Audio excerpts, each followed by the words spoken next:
hike didn't really go to plan, but I'll tell you about that later in the video, and I'll also go through some of the things I learned from this hike. I didn't have that much footage when I got back to the car, and I'll tell you why later in the video, but I've put together what I have, so I hope you enjoy it.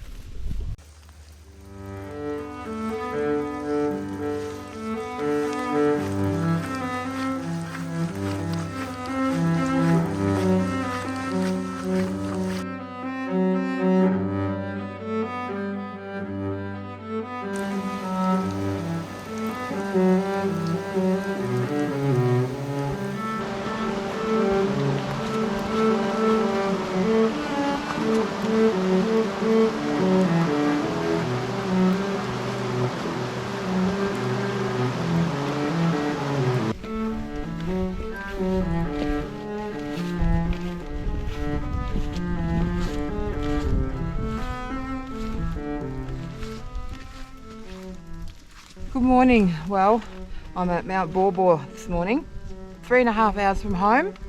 It's about 9:30 in the morning and it's raining, which is fine. I like hiking in the rain.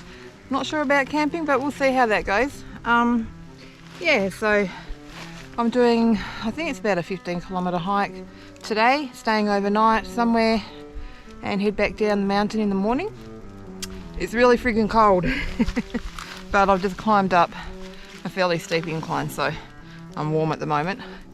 Anyway, I think this should be pretty good. It's 3 mountains in a day. So Mount Baw Baw, Mount St. Philac and Mount St. Gwynedd. So not sure where I'm going to camp yet, but I'm sure I'll find somewhere, or hopefully find somewhere that's not too wet. Anyway, let's get going.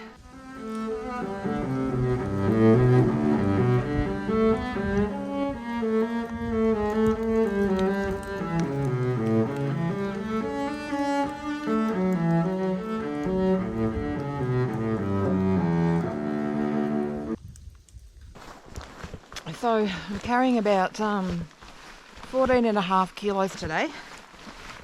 That's with 4 litres of water and just about every warm piece of thermal clothing I own. So yeah, the wind chill factor tonight, according to Bureau of Meteorology, will get down to -4.8. So I hate being cold, so I packed everything. So yeah, this is a nice little hike so far. It's been mostly uphill, but for the first probably 1.5 k's, but now it looks like it's flattening out a little bit. Yeah, so this is my very first oh, is that a little creek? I don't know. My very first Alpine hike and very first Alpine overnight hike. So we'll see how we go. Eek.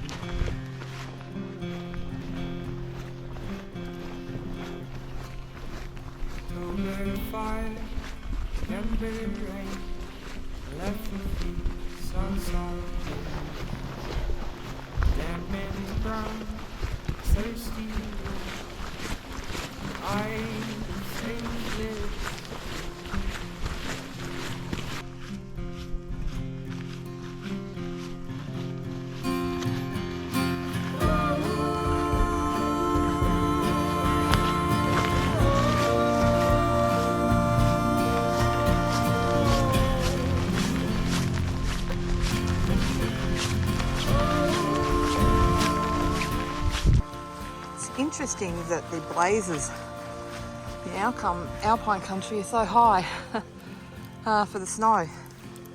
It's hard to imagine that snow actually gets that high, isn't it? The tracks are really well signposted, so it would be difficult to get lost.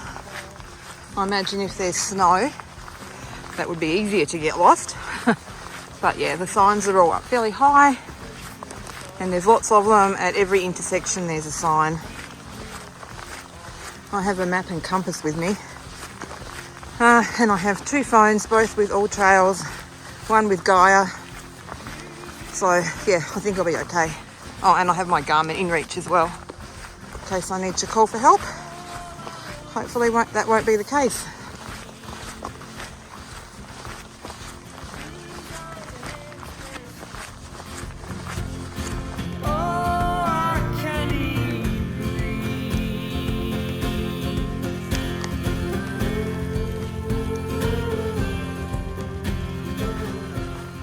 So this looks like it's Bloomfield picnic area. Yeah, how nice is this? Guessing you could camp here if you wanted to. Not much of a view because it's so misty. Anyway, yeah, this is really lovely.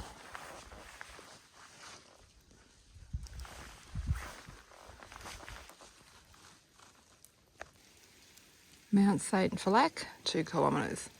Mount St. Gwynedd, 4 kilometres. Let's go. Ew, this is nasty. Which is the best way to go.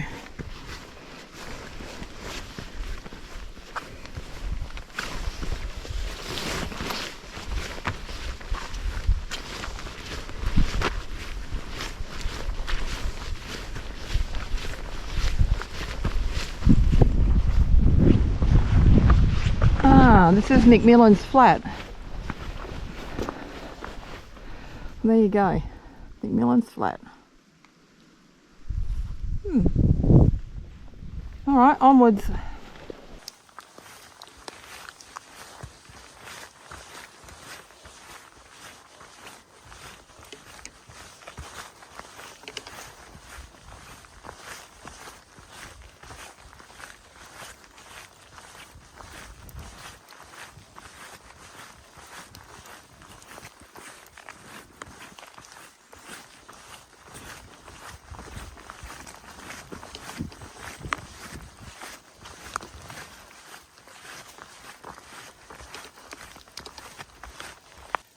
There you go. The Great Walhalla Alpine Trail. Gee, I'm glad I don't have to dress like them. That would be hard yards, wouldn't it?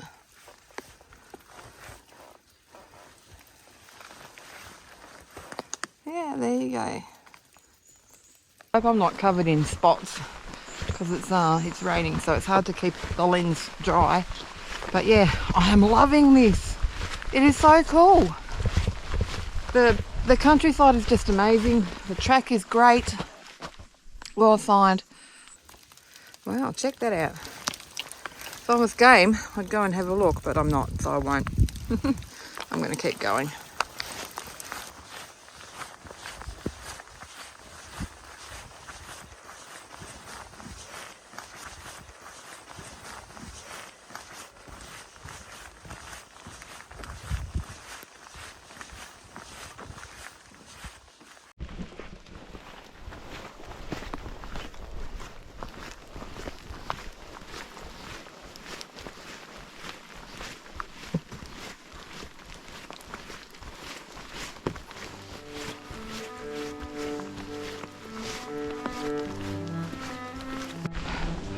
Okay guys, I'm starting to panic. It's so cold. I don't know what to do. I don't know whether to set up camp or head back. It's so cold. So cold. I really think I've bitten off more than I can chew. I don't know. I'll let you know what I decide. So I did continue for a little bit longer after this clip. I made it just past Phallac Saddle, and then I really started to panic. I tried to get my pack off so that I could get to my gloves, and I couldn't. My fingers were so cold and numb and hurting that I couldn't negotiate the clips on my pack to get my pack off. And I couldn't do anything with my zips. I couldn't negotiate the buttons on the GoPro to take any more footage. So I started to panic a little bit at this point. I turned around and I started to head back. I fell over, I twisted my knee. It was all starting to go downhill from here, but I did make it back to the car. When I got back to the car, the fog had settled and it was absolute pea soup. You couldn't see a foot in front of you, and I didn't even think that I was going to get out of the car park because I couldn't see where the exit for the car park was. It was only that one of those little orange buggies belonging to the resort headed out, so I followed those lights for a little while until he turned off. Then I made it down the mountain at about 15 kilometres an hour. But anyway, all was good. I'm not seeing it as a complete failure. I did learn a lot of things, and the hike up until that point was absolutely beautiful. It's not going to get the better of me. I will do it again and I will conquer it. But some of the things I learned were, wow, to be mentally prepared. I don't think I was mentally prepared for the cold. My fingers hurt, they were so cold, and even a couple of days later the tips of my fingers were still hurting. So I think I had a mild case of frostnip. So I'm really glad that I made the decision to turn around when I did. The second thing that I learnt was to make sure that I have access to my gloves and all the gear I need without having to negotiate clips, and before I get to the point where I can't get to them. So that's really important. The other thing was that my two thermal layers, my mesh Brynje, I'm not sure how you say it, but my mesh merino layer and my other Kathmandu merino layer, both were wet. Now, I'm not sure whether that was from sweat or whether my rain jacket was not was wetting out, but anyway, they were both wet. So I only had outer layers, mid layers and outer layers for when I got to camp. So I think in future it's important that I have more base layers that are dry. So that was another reason that I decided to turn around. And I think the last lesson that I learned from this trip was to be mentally prepared. So I knew it was going to be cold, and it was cold when I got out of the car. My car said 2.6, and that's usually a little bit above what the actual temperature was. So it was probably closer to 1 degree when I started off. And although my hands were cold, I just thought they'd be fine. At the end, all I could manage to do was to put the straps around my wrists and just keep going one foot at a time, one step at a time. But yeah, so I think just being more prepared for the actual conditions mentally. I had all the gear that I needed apart from more dry base layers. I had, you know, dry socks and mid-layer tops and a down jacket, and my sleeping bag is a -10 comfort rating. I had a good sleeping pad. So I had all the things, but I just wasn't mentally prepared for it to be as cold as it was. So I think in future I need to do some work around that. And as I said before, it definitely didn't, you know, I'm definitely not going to let it get the better of me. I will do it again. So thank you so much for watching. I hope you enjoyed what I've cobbled together. I enjoyed it right up until that point where I thought that my fingers were about to drop off, and I'll see you on the next one.